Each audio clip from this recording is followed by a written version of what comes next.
How's it going, everybody? Aaron from the Hapa Wave here, and yeah, I just moved into my new house back at home on Oahu, and yeah, I'm super excited to make this video just because sports are back. Sports are freaking back, guys. UFC 249 is tomorrow, and I'm super stoked. They made a masterpiece of a card from the early prelims all the way to the main the co and the main event. But yeah, let's get right into it. Let's start off. I'm gonna start off by. I'm gonna start with early prelims. I'm gonna try to cover every single fight, but some of these there's a couple fights that don't really get me up. So, but yeah, let's start off with the first fight of the night. I think it's the first fight. It's Vicente Luque versus Nico Price.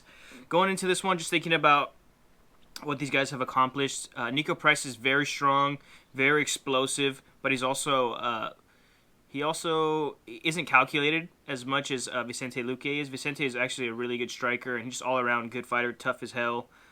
His fight with Stephen Wonderboy Thompson didn't go his way, but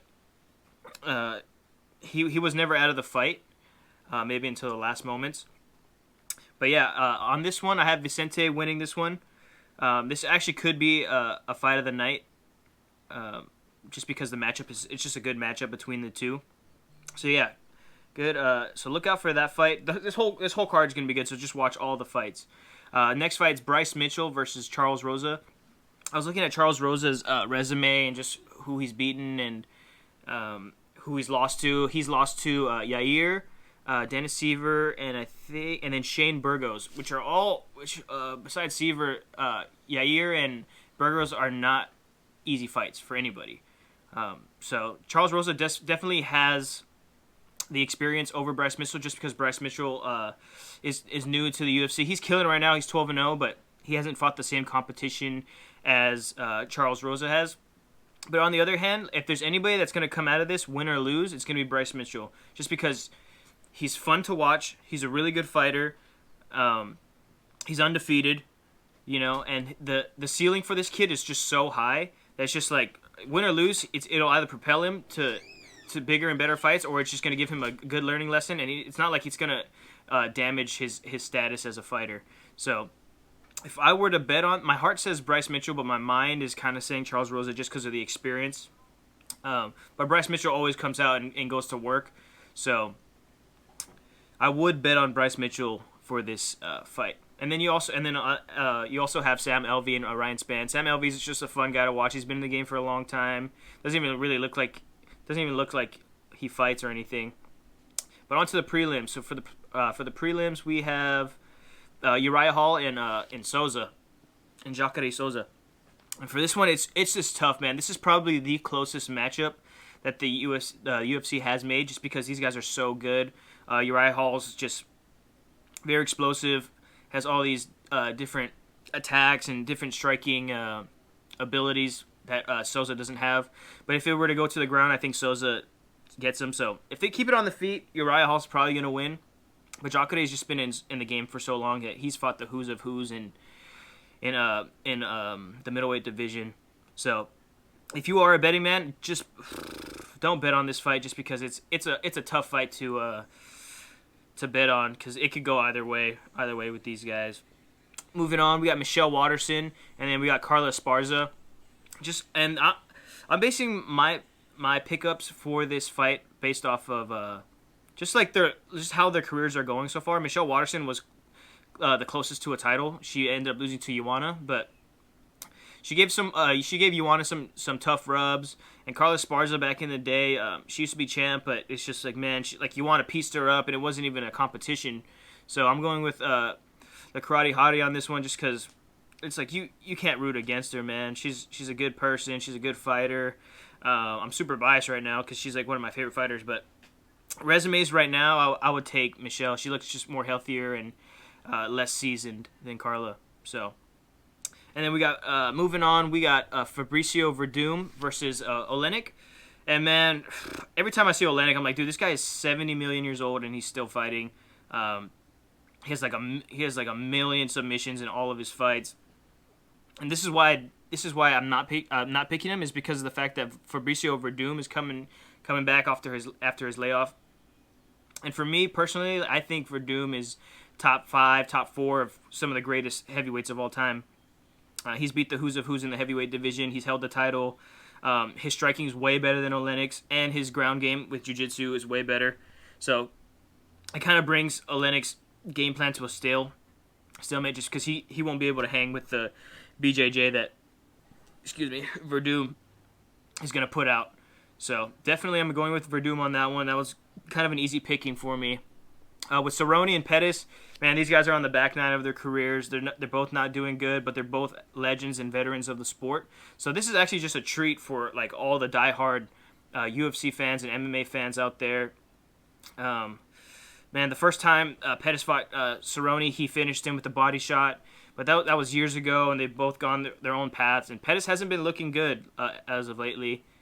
He had that one win against Thompson, but for me, it looked like just a calculated, a lucky punch for me. Not lucky, but calculated, just at the right time, right place. Cerrone's just Cerrone. He's good regardless. And for me, I'm going with Cerrone on this one just because I have a feeling that Cerrone's going to last that first round, and then he's going to start picking up in the second and third, and just win by unanimous decision. So that's crazy because that's just the prelims. The main event for the prelims is Cerrone and Pettis, which is just such a treat for all the MMA fans. And now onto the main card, we have Greg Hardy versus DeCastro. Sick ass fight. Hopefully it doesn't go to 3 rounds. We all want to see a knockout. That's why this is on the main card. Greg Hardy's always down. He's always game. DeCastro is very strong. Has that knockout power. They both do. I would give the edge to Hardy on this one just because of the fact that he's just more active. He's down to fight regardless, and he's just climbing up the rankings, whether he wins or loses, because he knows how to market himself. But when he does fight, he shows up. Like his last fight, I forgot that guy's name, the tall dude in the heavyweight division. He's one of the best strikers in the heavyweight division today, and he went 5 rounds with him, and didn't look like he got too outmatched, even though he lost. So it shows that he can hang with the toughest of the tough. So we're gonna see who's tougher on Saturday. But definitely going with Greg Hardy on that one. And then the next fight, Calvin Kattar versus Jeremy Stephens. Kattar's just the dark horse of the 45 division. He's probably the strongest, has the most knockout power, good striking, good grappling, all that good stuff. Jeremy Stephens, on the other hand, is just like, dude, the guy's a monster. But here's the thing. Today I just found out that he missed weight by almost 5 pounds, which means one of 2 things. Either he didn't care about his weight, and he wanted that edge going into the octagon with Kattar, and he was willing to give up his purse, or he had one of the worst weight cuts ever, and he was just too much for him. And so if it's the second one, he's gonna go in there not at full strength, and he's just gonna, and that mindset's not gonna be there to win just because you didn't make weight. You have to give some money away to your opponent, and on top of that, you're fighting Calvin Kattar, and he's no punk. So I'm definitely going with Calvin Kattar on this one just because of the fact that all the cards are stacked against Jeremy Stephens on this one. So, and then moving on, we got fire. Francis Ngannou versus Rozenstruik. I definitely got Francis on this one just because this guy knocks out everybody in the first round. Everybody, unless sorry, hold on.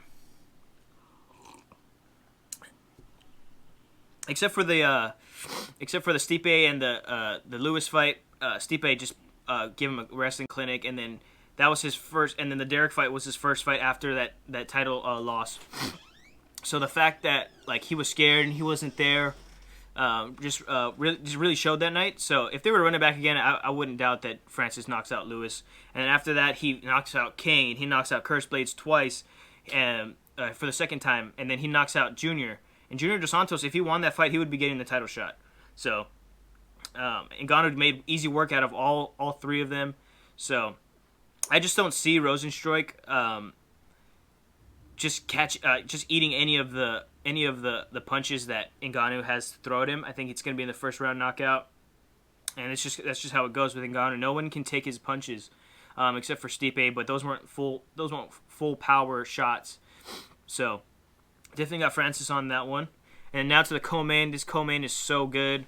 I bounce back and forth in my mind about whether this should have been the main event or not, just because it's an actual title. The Tony and Gaethje one's for an interim bout, so this one's an actual title bout.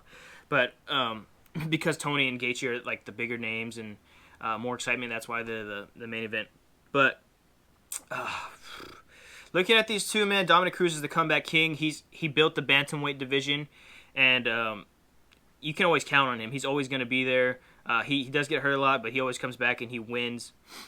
So he's finally back, and I'm glad he got it over Aldo, just because of the fact that Aldo came off a loss. And whether you believe what the judge said or not, or the decision, a loss is a loss. So, and a lot of people are going to say, oh, Dominic Cruz came off a loss. He fought Cody, but he was a champ. Dominic Cruz was a champ, and he lost by a unanimous decision. So if he wasn't hurt, he probably would have fought Cody again for the second time to get his belt back. So it's a good choice for them to put him up against Cejudo. It's really hard to bet against Cejudo just because of his last few fights, man. He looks unstoppable. He beat Mighty Mouse, then he beat TJ, then he beat Marlon Moraes after he was losing the first round, made some adjustments in the second, and then he finished him in the third. And I guarantee you 99% of the people never thought that Cejudo would come back from the fight, because no one ever thought he could make those adjustments and win. But then you look at all the accolades he has. He's a gold medalist as a wrestler, and then he took the flyweight title, and then he beat a bantamweight, and then he ended up taking the title at the bantamweight division, all in the same year or 2 years. And it's just like, that's the mindset of a wrestler. That's the mindset of a champion, of a winner. So it's going to be really hard to break Cejudo. It's going to be hard to break Cruz either, because he doesn't really get knocked out or anything. He doesn't really. No one really takes it to him unless it's Cody Garbrandt in that time and moment. So my heart says Cruz, but my mind says Cejudo on this one, just because Cejudo is just very decorated right now, and I'm gonna take Cejudo just because he's more active and he's got that experience now, and he's just tearing everybody up. And Cruz, on the other hand, doesn't believe in ring rust, and he's partially right, but at the same time, what he gets wrong is the fact that the longer you're out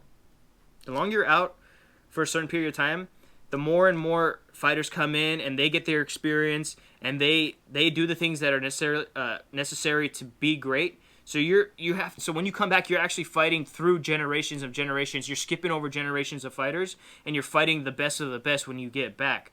So that's kind of what I'm worried about for Cruz, just because of the fact that Cejudo is just wiping out everybody, wiping out all the big dogs, and he's just sitting on the sidelines just waiting for his turn again. So I'm gonna go with Cejudo on this one, just because he's the champ, and he's just been active, man. He's been active, and he's been fighting through the generations of fighters. So, but really good fight, really good card. Very hard to bet on, man. If you were to bet, it would suck, man. It would suck, because it could go either way. And then now we're on to the main event. Main event is super fireworks. Tony Ferguson versus Justin Gaethje. And for this one, for me personally, I was like, man, we all want Khabib. We all want Khabib and Tony, and it just hasn't. It's still not happening, and it's just kind of a bummer, and just a kind of depressing feeling knowing that this might never happen, especially if Tony does lose.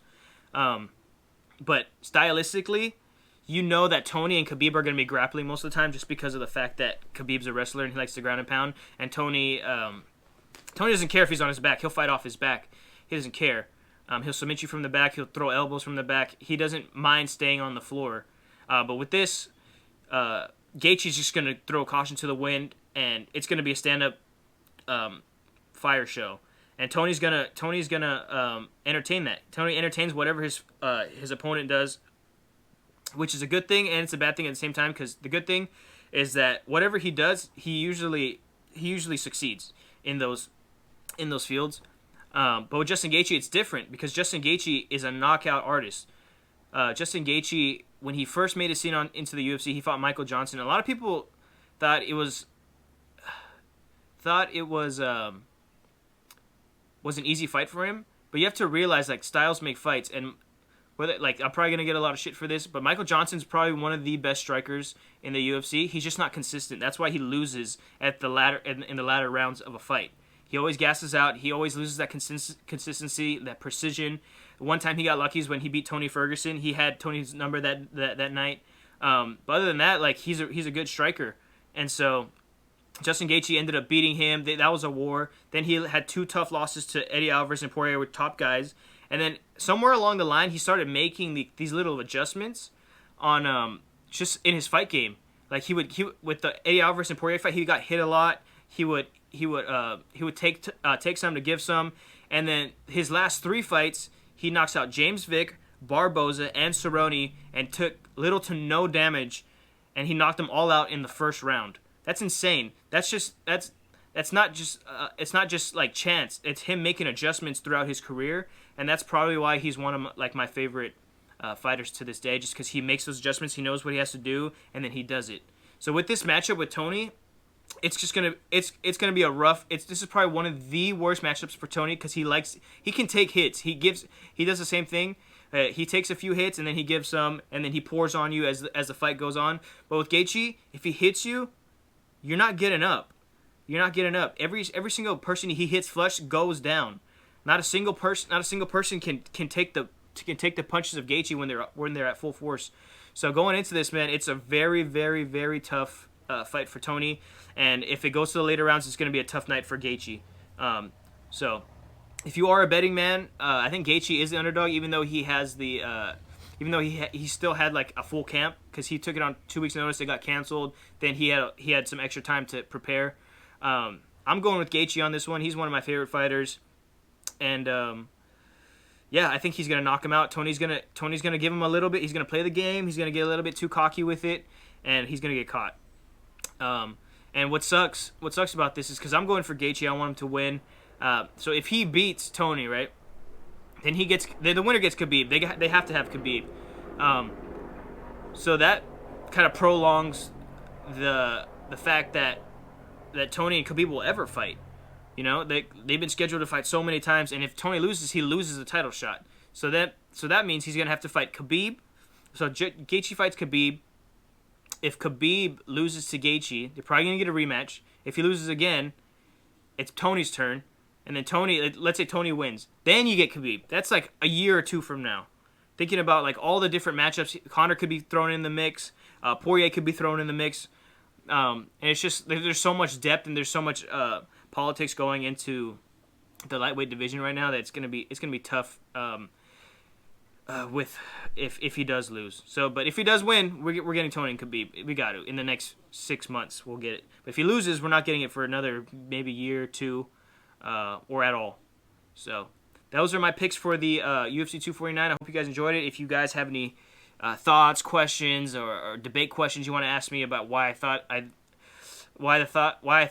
the way I did, or you think I'm an idiot, put it down in the comments below. Start some controversy. I love controversy. But yeah, I want to end this video off by giving my picks to bet on for you guys, so that you can win some money. So the first fight I did have, put on, I do parlays. I do 5 to 6 fight parlays, and then I bet like $100 and I get like a $600-700 payout. So you're not losing too much money, but the reward is low risk, high reward. So my first one is Vicente Luque versus Nico Price. I'm going with Luque, just more decorated, more precise, more patient. Nico Price is just too aggressive. So that's the first fight of my parlay. Second fight of my parlay would be, I'm going to go with Waterson. Like I said before, Waterson's just doing a lot better in her career than Esparza is right now. So very good matchup for her, in my opinion. So I got Luque, Waterson. Then I got Verdum. I think he's going to make easy work out of Olenek. He's probably going to knock him out just because they're probably not going to go to the feet, knowing that Olenek's not going to get the submission. So Verdum's going to piece him up on the feet. So I got Verdum. Then for the main card, I have Ngannou, and then I have Kattar. So I have Ngannou, Kattar, Waterson, and then I got Vicente. So I got Luque. Then I got Michelle, Verdum, main card, and then I got Ngannou, and then I got Kattar. So that's a 5-fight parlay. I can't remember who's the underdogs and who's not. I'm guessing Calvin Kattar is the favorite. Francis is the favor. I think Esparza is the favor in this one. I can't remember. And then Verdum is the favor. And then we have Vicente as the favor. So these guys are all favors. And the reason why I'm betting on these guys is because I think they have the easiest way to victory. You know, MMA is all crazy. There's bad decisions sometimes, stuff like that. But this is probably the safest bet so you could possibly bet for you to cash out $600-700 on your 5-fight parlay. So yeah, I've mixed around with a few other parlays, and this one seems to be the safest. If you're very confident in your bets, you can bet 200, and it'll probably double or triple. So you'll probably be making thousands of dollars if you have that money. But yeah, I usually put down $100 parlay just so I am not just wasting a lot of money, and then if I do win, it's a big payout. So yeah, thanks for watching, guys, and enjoy the fights tomorrow. Sports are back. Let's go.